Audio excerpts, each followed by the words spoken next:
Hello guys, ඔගොල්ලො හැමෝම හොඳින් කියලා මම හිතනවා. දැන් ඔගොල්ලො බලනවා ඇතිනේ මම මේ කොහෙද යන්න රෙඩි වෙන්න කියලා. හැබැයි ඔගොල්ලො මේ ව්ලොග් එකේ තම්බ්නෙල් එකයි මම කලින් අප්ලෝඩ් කරුවා ෂෝට් වීඩියෝ එකක්.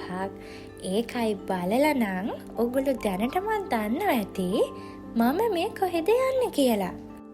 මම මේ රෙඩි වෙන්නේ මගේ හස්බන්ඩ්ගේ බර්ත් එක සෙලිබ්‍රේට් කරන්න ගන්න ඕන දේවල් ටිකක් තියෙනවා. අන්න ඒ දේවල් ටික ගන්න යන්න. හස්බන්ඩ්ගේ බර්ත් එක මේ පාර සෙලිබ්‍රේට් කරන්න හිතන් ඉන්නේ වෙනස්ම විදිහකට.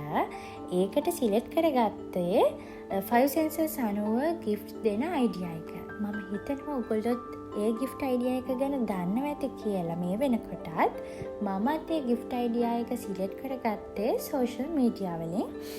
හැබැයි මේතනදී මම හස්බන්ඩ්ගේ ආස දේවල්, එයා කැමති දේවල් ඒ අනුව මේ අයිඩියා එක කස්ටමයිස් කරගන්නවා. ඉතින් මම හිතනවා මේ වීඩියෝ එක ඔයගලන්ට ගොඩාක් ප්‍රයෝජනවත් වෙයි කියලා. ඔයගොල්ලෝ කාට හරි බර්ත්ඩේ ගිෆ්ට් එකක්, එක්ක ඔයගලන්ගේ ඇනිවර්සරි එකට ගිෆ්ට් එකක් එහෙම දෙන්න ඉන්නවා නම් මගේ වීඩියෝ එකත් එක්ක දිගටම රැඳිලා ඉන්න. මම මේ ආවේ සාජවල තියෙන එවරිඩේ සෙන්ට් එකට. මොකද මම හිතන් ඉන්න දේවල් සේරම මෙතනින් මට ගන්න පුළුවන් වගේම මේ එවරිඩේ සෙන්ට් එක ගොඩක් බජට් ෆ්‍රෙන්ඩ්ලි තැනක්. දැන් බලමු මම මොනවාද සෙන්සස් පහට අදාළව ගත්තේ කියලා. මුලින්ම ස්මෙල් සෙන්ස් එකට අනුව මම ගත්තේ රීඩ් ඩිෆියුසර්ස්. ඒ වගේම මට හිතුණා පර්ෆියුම් එකකුත් ගත්තොත් හොඳයි කියලා. මෙතන පර්ෆියුම් ලොකු කලෙක්ෂන් එකක් තියෙනවා. හැබැයි මෙතන බ්‍රෑන්ඩඩ් පර්ෆියුම් නෙමෙයි තියෙන්නේ. මම ඉතින් මගේ බජට් එකටත් ගැලපෙන නිසා මෙතනින් තමයි පර්ෆියුම් එකක් සිලෙක්ට් කරගත්තේ.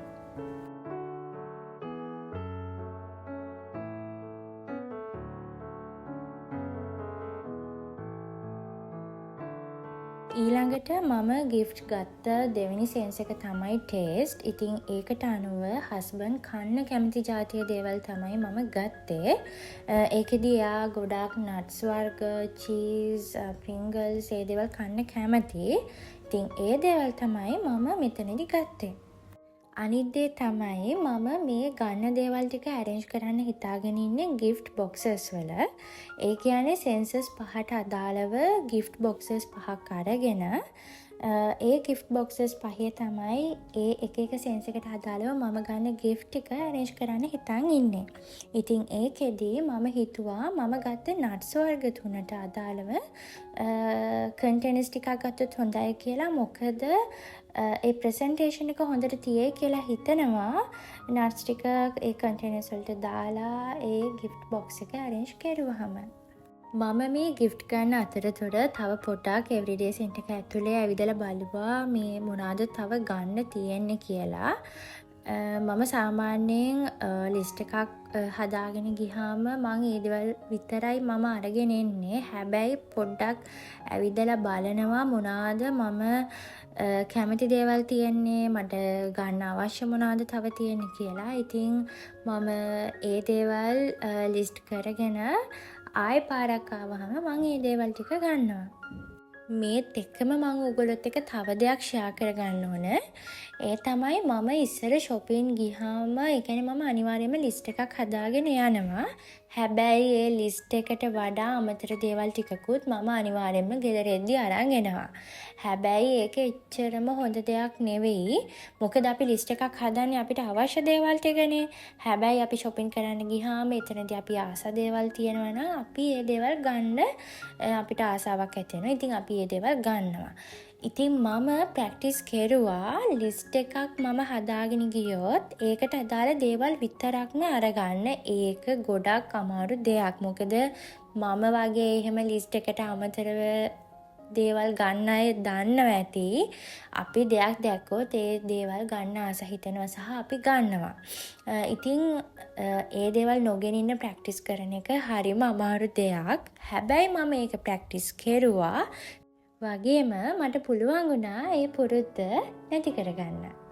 ඉතින් මං හිතන දෙයක් තමයි අපි මොකක් හරි දෙයක් ප්‍රැක්ටිස් කෙරුවොත් ඒ දේ අපිට මුලින් අමාරුයි. හැබැයි පස්සේ ඒ දේවල් අපිට ගොඩක් ලේසි වෙනවා. ඉතින් ඒ වගේ අපිට පුළුවන් ඕනම හොඳ පුරුද්දක් ප්‍රැක්ටිස් කරන්න. ඊළඟට මම හියරින් සෙන්ස් එකට ගත්තේ හෙඩ්ෆෝන් එකක්. මොකද හස්බන්ඩ්ට ඒක ගොඩක් ප්‍රයෝජනවත් වෙයි කියලා මට හිතුණා එයාගේ වැඩවලදී.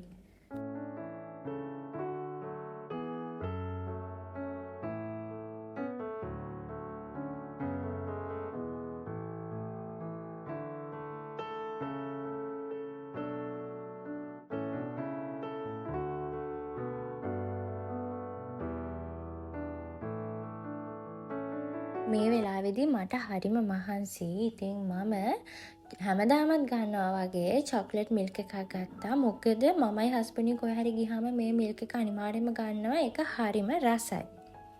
ඊළඟට අපි ටච් කියන සෙන්ස් එකට අනුව gift එකක් සිලෙක්ට් කරගමු. මම මුලින්ම හිතාගෙන හිටියේ පිජාමා කිට් එකක් තමයි මේ සෙන්ස් එකට හොඳටම ගැලපෙන්නේ කියලා. ඉතින් මම ගෙදර ඉඳන් එද්දිම හිතාගෙන ආවේ පිජාමා කිට් එකක් තමයි ගන්න කියලා. හැබැයි මෙතනට ආවට පස්සේ මට හිතාගන්න බැරි වුණා මොකද්ද ගන්න කියලා. මොකද මෙතන ලොකු කලෙක්ෂන් එකක් තියෙනවා. ඉතින් මම එතනදී හිතුවා ඒ මැටීරියල් වල තියෙන කම්ෆර්ටබල් ගතිය, ඒ වගේම කලර්ස් ඒවත් එක්ක මේ මම තියාගෙන ඉන්න ඩ්‍රෙස් එක ගත්තොත් හොඳයි කියලා. මොකද ඒකේ ෂර්ට් එක වගේම ෂෝට් එකක් තියෙනවා. ඒ වගේම ඒ කලර් එකත් ගොඩක් ලස්සනයි. ඉතින් හස්බන්ඩ්වත් ඒ කලර් එකටත් ඒ ඩ්‍රෙස් එකටත් කැමති වෙයි කියලා මට හිතුණා. ඊළඟ සෙන්ස් එක තමයි සයිඩ් සෙන්ස් එක. ඉතින් ඒකට අනුව මම හිතුවේ මොකක් හරි නවල් එකක්, ඒ වගේම එයා කැමති ජාතියේ මොකක් හරි බුක් එකක් ගන්නවා කියලා. හැබැයි මෙතන නම් ඇත්තටම ලොකු කලෙක්ෂන් එකක් තිබුණේ නැහැ පොත්වල. ඉතින් මං හිතුවා සයිඩ් සෙන්ස් එකට පොඩ්ඩක් ගැලපුණේ නැති වුණත් හස්බන්ඩ් ගොඩක් චෙස් ප්ලේ කරන්න කැමති කෙනෙක්. ඉතින් ඒ හින්දා චෙස් බෝඩ් එකක් ගත්තොත් හොඳයි කියලා තමයි මට ඒ වෙලාවේදී හිතුනේ. මම මේ දේ නම් එතනට ගිහින් තමයි සිලෙක්ට් කරගත්තේ. මොකද මම මුලින් හිතාගෙන හිටියේ මොකක් හරි නවල් එකක් වගේ දෙයක් ගන්න. ඉතින් එතනට ගියාම මට හිතුණා එතන තිබුණ කලෙක්ෂන් එකත් එක්ක චෙස් බෝඩ් එක ගන්න එක හොඳයි කියලා. මොකද ඒකට හස්බන්ඩ් කැමති නිසා. මම ඔයගොල්ලන්ට මුලින් කියවනේ මම මේ ගත්ත දේවල් ඇරේන්ජ් කරන්න හිතන් ඉන්නේ gift boxes වල කියලා. ඉතින් මම ඒකට අදාළ gift boxes වගේම තව birthday card එකක්, ඒ වගේ මේ gift සේරම ඇරේන්ජ් කරන්න පුළුවන් ලොකු gift bag එකකුත් ගත්තා. මගේ first challenge එක මම successfully complete කරුවා. මොකද මම ඇත්තටම හිතාගෙන හිටියට බයෙන් හිටියේ. මොකද ඒ සෙන්සර්ස් වලට අදාළව gift එක ගන්න පුළුවන් වේද කියලා. හැබැයි මට හිතුණටත් වඩා හොඳට ඒ gift එක මම අරගත්තා. දැන් මම මේ ආවේ හස්බන්ඩ්ගේ බර්ත්ඩේ එකට කේක් එකක් අරගන්න.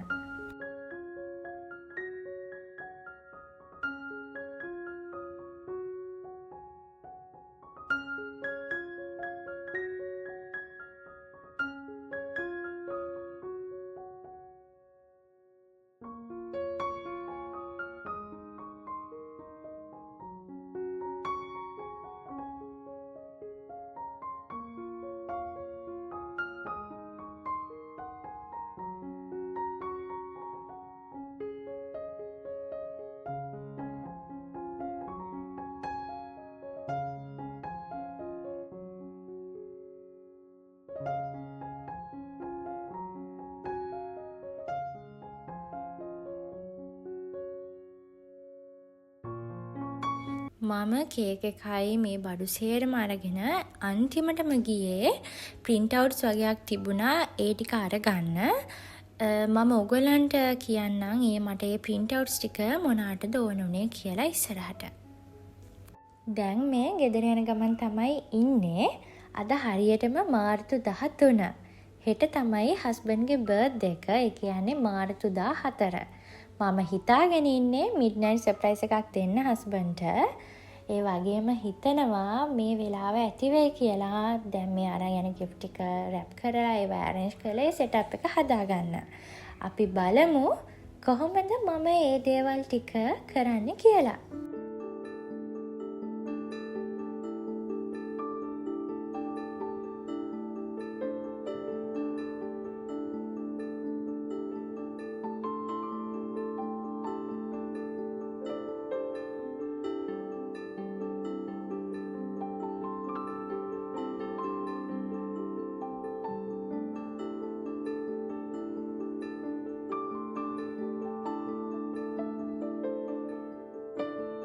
ඔන්න මම ගෙදර ආවා.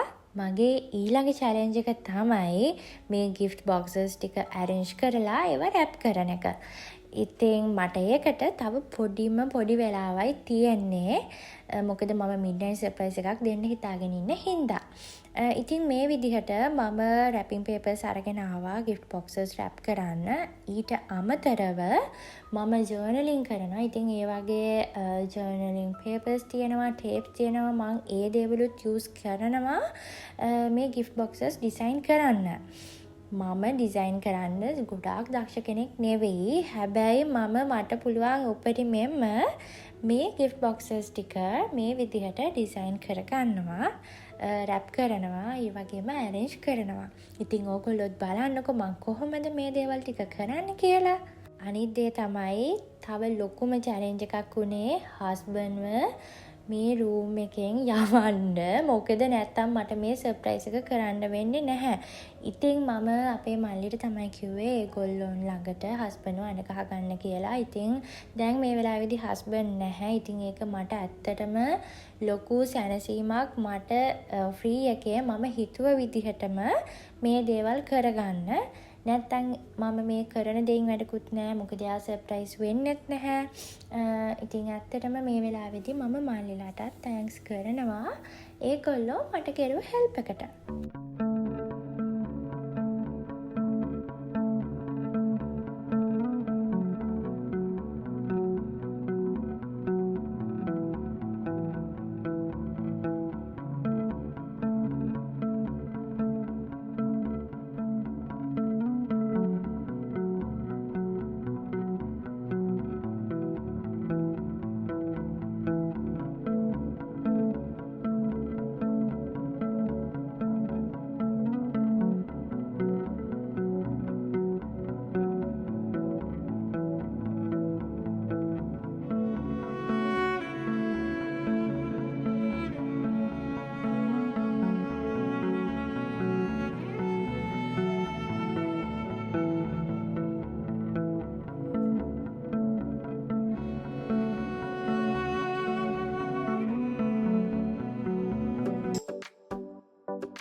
මම print outs ටික ගත්තේ මේ දේවල් වලට. ඒ කියන්නේ ඔයගලන්ට පේනවා ඇතිනේ මම gift boxes උඩින් අලවලා තියෙනවා ඒ ගත්ත print outs. ඒක අදාළ sensors අනුව. ඒ වගේම මේ gift bag එකත් මම මේ විදිහට ඩිසයින් කරගත්තා.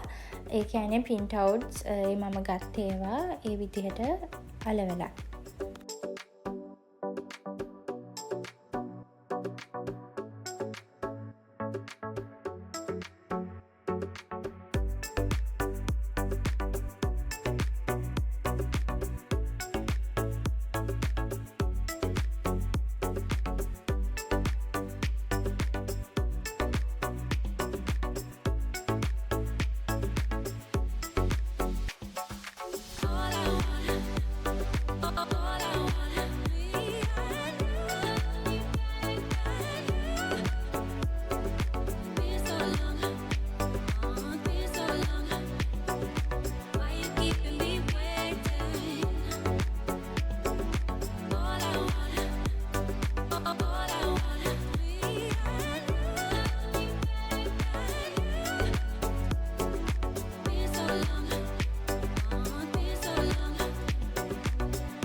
මේ තමයි මම ඩිසයින් කරුව gift bag එකේ වගේම gift boxes වල final look එක.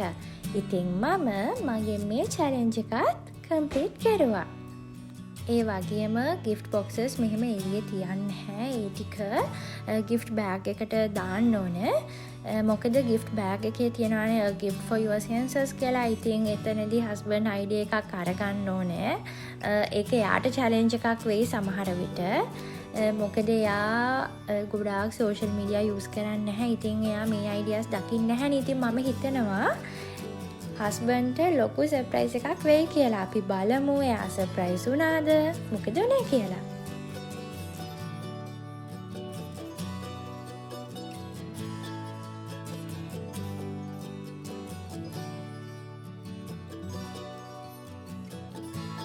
මේ තමයි final setup එක.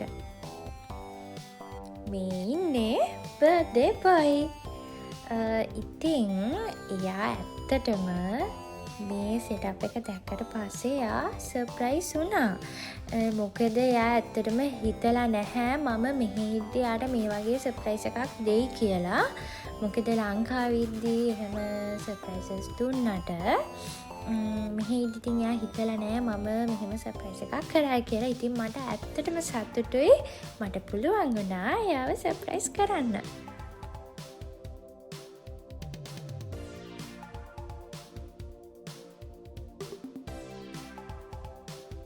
මේ වෙලාවේ තමයි එයා gift එක මොකක්ද කියලා බලන්නේ. ඇත්තටම එයාට මුලින් ලොකු idea එකක් ආවේ නැහැ ඕක කියෙව්වා කියලා. ඊට පස්සේ මේ විදිහට gifts එක අරන් බලද්දි තමයි idea එක ආවේ. හැබැයි මට පොඩ්ඩක් ඒක ගැන විස්තර කරන්න වුණා. ඕගොල්ලෝ බලන්නකෝ එයාගේ reactions මොන වගේද? එයාගේ face expressions එහෙම. husband ඇත්තටම ගොඩාක් සතුටු වුණා. ඉතින් ඒක මටත් ලොකු සතුටක්. ඉතින් මේ විදිහට තමයි මම මගේ හස්බන්ඩ්ව සර්ප්‍රයිස් කරුවේ එයාගේ බර්ත්ඩේ එකට. ඒ වගේම මම හිතනවා මේ gift idea එකත් ඔයගලන්ට ගොඩාක් ප්‍රයෝජනවත් වෙයි කියලා.